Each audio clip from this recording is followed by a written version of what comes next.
देखो question number 3, देखो class 9। Question number 3 है इन फिगर 6.25। इस फिगर में P Q parallel S T है। पी क्यू, ये पी क्यू जो है वो एस टी के पैरेलल है, ये दोनों पैरेलल है। और एंगल पी क्यू आर ये दिया हुआ 110 डिग्री, और आर एस टी ये दिया हुआ है 130 डिग्री। हमको निकालना है एंगल क्यू आर एस, यानी ये एंगल हमको फाइंड आउट करना है। ठीक, इस एंगल का नाम कुछ ले लेते हैं, क्या? एंगल 1। एंगल 1 हमको फाइंड आउट करना है, ठीक। हाँ, और इस एंगल 1 किसका नाम रखे हैं? Angle 1 Q R S. Q R S. तो ऐसे केस पे हम लोग एक पैरेलल लाइन ड्रॉ करेंगे, ठीक। अब पैरेलल लाइन, ऐसा पैरेलल लाइन ड्रॉ होना चाहिए जो दोनों लाइन के पैरेलल हो। दोनों लाइन के पैरेलल मतलब इस तरीके से हम लोग ड्रॉ करेंगे। ऐसे एक पैरेलल लाइन ड्रॉ करेंगे और इसका नाम P Q R S T, इसका नाम यू और इसका नाम भी, ऐसे। ठीक, एक पैरेलल लाइन ड्रॉ किए, तो इस चीज को हम लोग लिखेंगे यहां पर, क्या लिखेंगे? ड्रॉ यू आर भी parallel P Q parallel S T, इस तरीके से लिखेंगे। मतलब एक ऐसा पैरेलल लाइन हम लोग ड्रॉ करेंगे, एक स्ट्रेट लाइन ड्रॉ करेंगे जो पी क्यू के भी पैरेलल होगा और एस टी के भी पैरेलल होगा।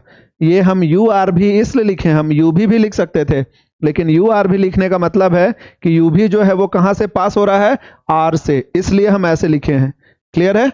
अब थोड़ा ध्यान से देखो, ये एंगल निकालने के लिए हम लोगों को कौन कौन सा एंगल का जरूरत है? ये एंगल अगर मिल जाए तो ये एंगल मिलेगा, और ये एंगल, ये दोनों अगर मिल जाएगा तो ये भी मिलेगा कि नहीं मिलेगा? इसे मान लेते हैं एंगल 2 और इसे मान लेते हैं एंगल 3। तो एंगल 2 प्लस 110 कौन सा रीजन होगा? को इंटीरियर एंगल, तो 2 मिल जाएगा। 3 प्लस 130 को इंटीरियर, 3 मिल जाएगा। उसके बाद 1 plus 2 plus 3 equal to 180। U R B is a straight line, हो जाएगा।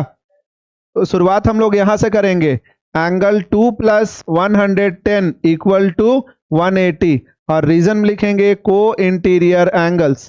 फिर ये इंप्लाई करता है angle 2 equal to 180 minus 110, angle 2 equal to 70 degree. Clear है यहां तक? उसके बाद एंड करके निकालेंगे दूसरा end, angle 3 plus 130 equal to 180, और यहां पर भी रीजन में क्या लिखेंगे? को इंटीरियर एंगल। ये इंप्लाई करता है एंगल 3 इक्वल टू 180 माइनस 130, तो ये इंप्लाई करता है एंगल 3 इक्वल्स टू 50 डिग्री। तो एंगल 2 और एंगल 3 मिल गया। अब कौन सा एंगल निकालना है? एंगल 1। तो हम लोग सीधे लिखेंगे एंगल 1 नाउ करके लिखना है ऐसे, now angle 1 plus angle 2 plus angle 3 equal to 180, और रीजन लिखेंगे since U R B is a straight line, ऐसे लिखेंगे। क्योंकि दो से ज्यादा एंगल है इसीलिए हम लोग ऐसे लिखते हैं, और दो एंगल रहेगा तो क्या लिखेंगे? Linear pair. अब यहाँ पे 1 निकालना है, 1 को छोड़ देंगे, 2 के जगह में 70, 3 के जगह में 50 इक्वल टू 180। ये इंप्लाई करता है एंगल 1 इक्वल टू 180 माइनस 120, तो ये इंप्लाई कर रहा है एंगल 1 इक्वल टू कितना आ रहा है?